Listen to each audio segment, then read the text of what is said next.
Welcome to our in-camera interview with the delightful Lady Gaga. Hello, Alex. Hi. We only have 2 hours with you today, as you're off the Only 2 hours. Only 2 hours, and we got a lot of questions. How are you? I'm very well. How are you? I'm good. How are you? I think we're going to dive straight in, and the first question that we have is from myself, Alexander Fury in London. Showstudio.com is a fashion website, first and foremost. Lady Gaga, we've asked you to be the 9th participant in our series of in-camera interviews because more than any other contemporary musician, your work feels inextricably connected to fashion. What function does fashion serve for you? Do you use it to underline your musical themes, or is it another outlet for a different type of creative expression? Well, it's all of the above, but I think more importantly on a cultural level, I feel that music and fashion have always mirrored one another. There's a creative consciousness, a trend that is part of the zeitgeist in the way that people think about art and colors and patterns, and music and fashion, music and visuals they're connected in that way. I guess I could say that they come from a similar vocabulary. So I guess I could just say that they cannot be separate. I need fashion for my music, and I need music for my fashion.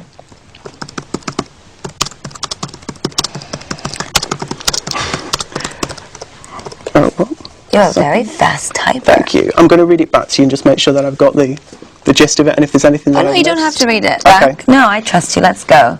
Okay, It's live. So we're ending it with I need fashion for my music and I need music for my fashion. Yes. Cool.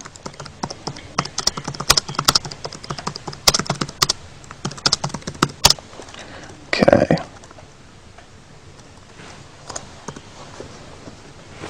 Am I wonky? Ruthie, I love you. Don't talk to me, Gaga. It's live. Just moving on to our second question now. As I said to you just before the interview started, we received 25,000 questions. So many little monsters. Thank you for all your submissions. And I read through the 25,000 questions for you. Thank you. And whittled it down as best I could. This question is probably the one that we were most asked throughout the questioning process. And in this instance, it's been asked by Ricky White from New York, Laura Bowery from Merseyside, Alexander Gray from Massachusetts, Ali Johnson from Columbus, Lorna Lee from Portsmouth, Sunny from France, Tudor from Romania, Marie-Helene from Canada, So wonderful. Alana from Salernitana, Ori Akers from Arkansas, Tondo from Slovakia, and I'm sure many others that I have regrettably missed. I'm very sorry. But the way that Ricky White phrases it is, you are such an inspiration from what you wear to how you sing, but where do you get your inspiration from? From capital H-I-M. I think there's two different kinds of artists. There's people that need to be plugged in to perhaps a cultural movement in music, or a movement in fashion, or a movement in the latest fishing techniques. But I think for some of us, and I would perhaps say the same about my very good friend Nick Knight, who I love so much, but for some of us, it's a much more innate gift. It's a much more spiritual experience. We don't necessarily have to be plugged in to a particular movement in order to be a part of it. It's transcendent. It's an inspiration that is that we're born with.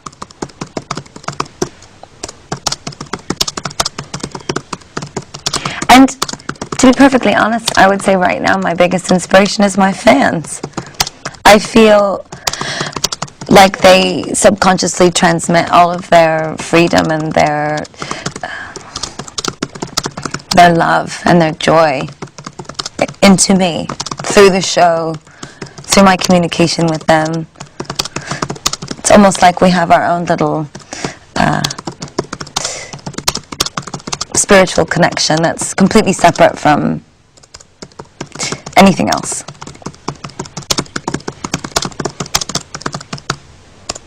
I wish you didn't have to type this. Does he have to type it? I think that's fab. Okay. It's quite nice because the idea is sort of if someone comes, just to go as an aside, if someone comes in halfway through the interview, although I know we've had some tweets that people have been staying up and it's 4 in the morning where they are and they've stayed up to watch this, but if anyone for whatever reason comes in halfway through, they can see how you've answered so far. Oh. And then later on they can see the on-demand footage, which will happen very soon. I'm just checking my spelling because it's absolutely frightful. I couldn't even spell Nick Knight, which is reprehensible. Which is reprehensible. You should be spanked. Well, how do you say it in London? Flogged. Flogged. You should be flogged. We should say that to Ruth. I'm sure Ruth would enjoy that. Flogging. It's like the Bum film. It is. For anyone that's wondering, Ruth is the impossibly beautiful woman that's filming us right now. Impossibly beautiful and very talented. And very talented. We're on to question 3 now.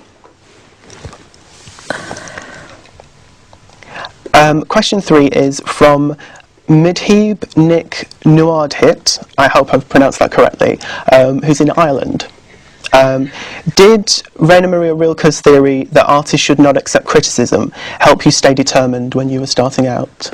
Yes, I love Rilke. It's no secret that I live my life in almost utter submission and loyalty to Rilke.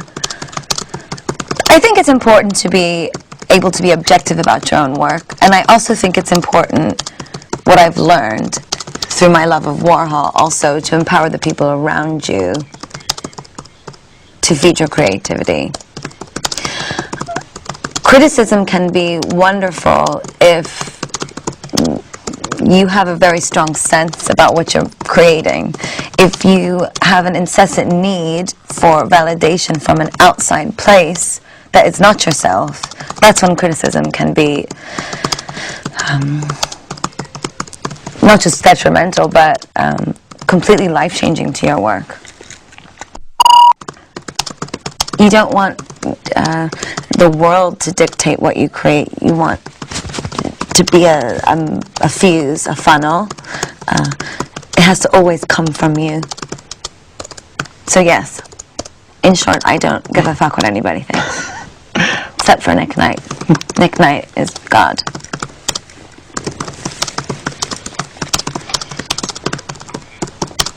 I definitely want to get, in short, I don't give a fuck what anyone thinks.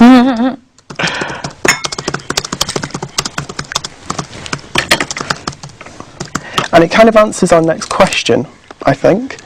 Okay. But I will ask you the next question anyway. The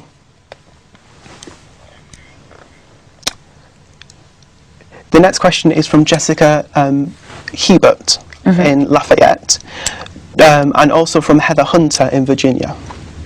Do you find it difficult to deal with negative criticism in the media? No.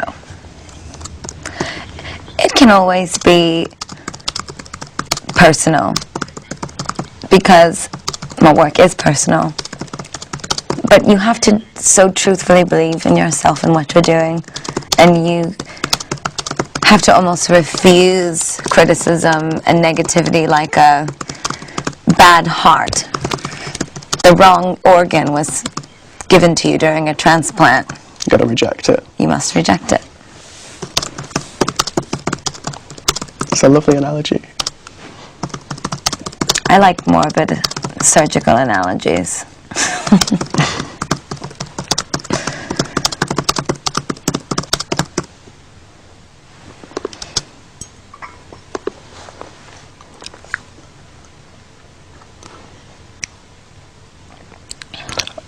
Okay. Our 5th question is from Perez Hilton in Los Angeles.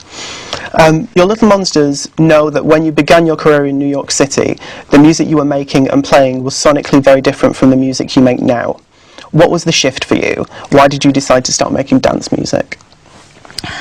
Well, I started out when I was really young, so I was playing classical music when I was 4, and when I turned about 11, that's when I started to write pop music. and then I started to play jazz, and I wrote some jazz records, and then I got into ragtime, and then I got into sort of folky jam music, Bob Dylan, and then I got into Queen and Bowie and rock and roll, and then I started listening to disco. I guess you could say it was my intellectual evolution, and my love of music just began to change and form. And when I was living downtown alone, I was able to more confidently look into myself and ask that question: must I write? Must I create music? And I answered, I must. And if you must create music, what is it that you have to say? Why make it at all? So I resigned myself to make the kind of music that I wanted to listen to. Not what I thought anyone wanted to hear, or what would perhaps be the most credible or notable. I just created what I wanted to listen to, what I thought was great, what I thought could be groundbreaking where I was living, which was an area where indie music was much more popular and pop music was considered to be annoying or corporate or unimportant. So I decided, in true Gaga fashion, to be revolutionary and go against the grain and make pop music in a town where there was none. Brilliant.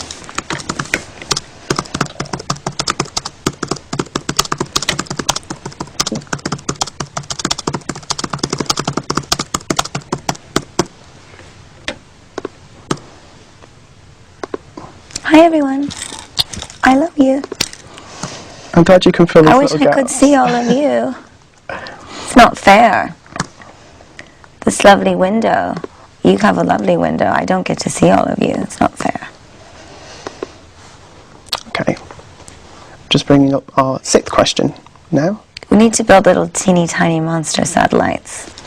And this is a question about your monsters, Okay, which is great. good. Your fans do so much for you, from rallying together to vote you to the top of the charts to holding mass requesting sessions on radio stations. Why do you think so many little monsters care and support you the way they do? And that's from Farah Marie in Santa Barbara.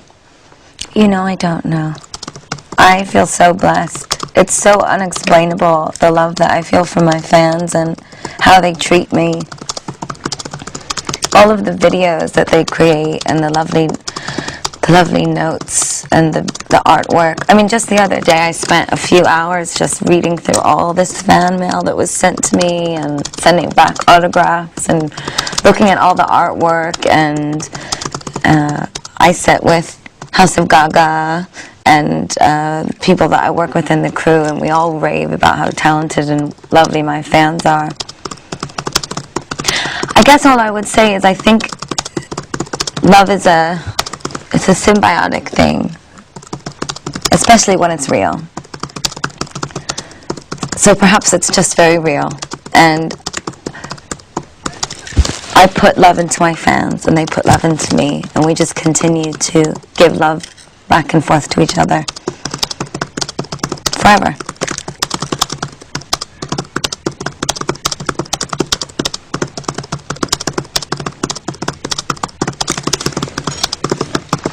Fantastic. And I have a feeling that my next question, or our next question rather, relates directly to that. Great. And to the idea of this relationship between you and your fans and sort of the give and take between both of you.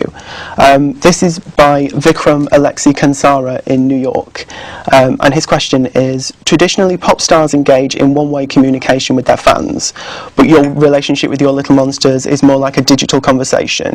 Is this a conscious or instinctual gesture? It's instinctual. I am the way I want to be with my fans. We have a very special and honest relationship. It's almost comical to even talk about, because I go on stage sometimes and I have had a really bad day or something's wrong. Just the other day I revealed to my fans that my grandpa's sick. My grandpa's in the hospital. And it's very difficult for me because I'm away and I want to be home, but I don't want to disappoint my fans because so many of them spent all their money on tickets to the shows. So I sat down at the piano and I said to them, I had a bad day. My grandpa's sick. And then the next day, I went to, as usual, say hello to all my fans on Twitter, let them know what I've been doing. And I had seen that there were all these lovely messages from them, and that worldwide they had trended, "Get well, Grandpa Gaga."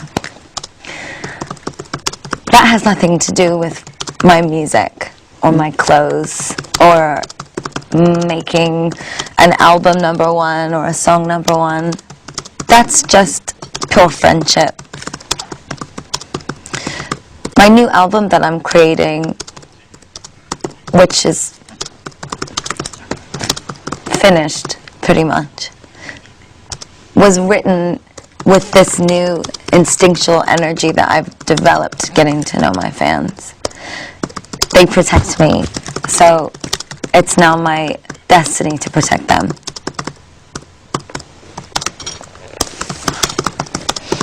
I talk too much for him to be typing. I feel terrible. No, not at all. You should just tell me to shut up. Okay, that's enough. Okay. I've had enough. Your fingers will be bleeding. We'll see when we get past the hour-long mark, then it might be that I try to pull out the one question answers and things like that. But no, this is great.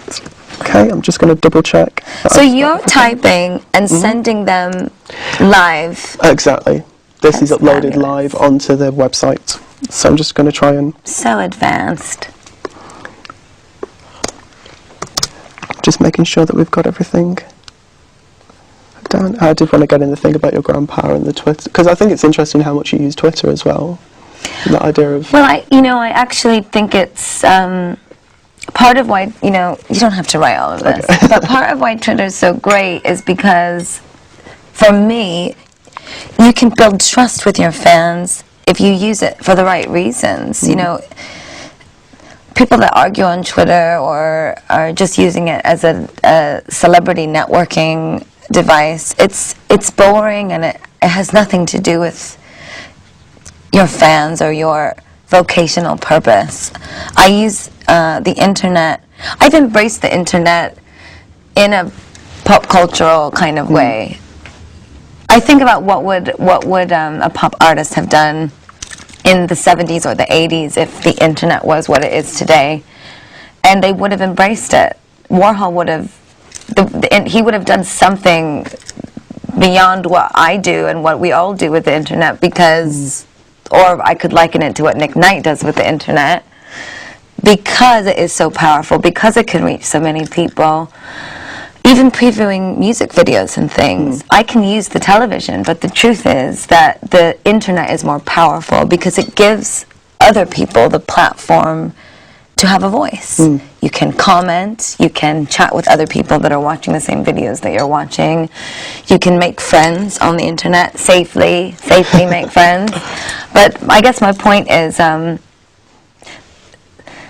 I think it's wonderful to embrace that there's now 2 windows. And that's what I was just saying about how I wish there was another window right now looking out into the fans. But I know that they can all comment online, which is wonderful. And I will read all of your comments. I just... embracing the internet is what a pop artist should do. It is the new era. It's the way we live. We are wired. It's interesting that you're talking about eras and ideas, because that kind of links on. This is a bit of a sort of volte-face or non sequitur to what I've been asking you. But it's from John Galliano in Paris, who is asking, if you were able to travel through time, where would you go? Backwards or forwards, and why? It's a bit of a difficult one. It's not very difficult. Well, my first inclination would be to say to go to the past, because I would, of course, love to experience and see all that has influenced and shaped my vocabulary and who I am. However, I will decline the past, and I would say that if I had to choose, I would choose to go to the future. And the reason I would choose to go to the future is quite selfish. Because, and Nick Knight once said this to me, that McQueen used to say, you must never look back. You must never go backwards. You must always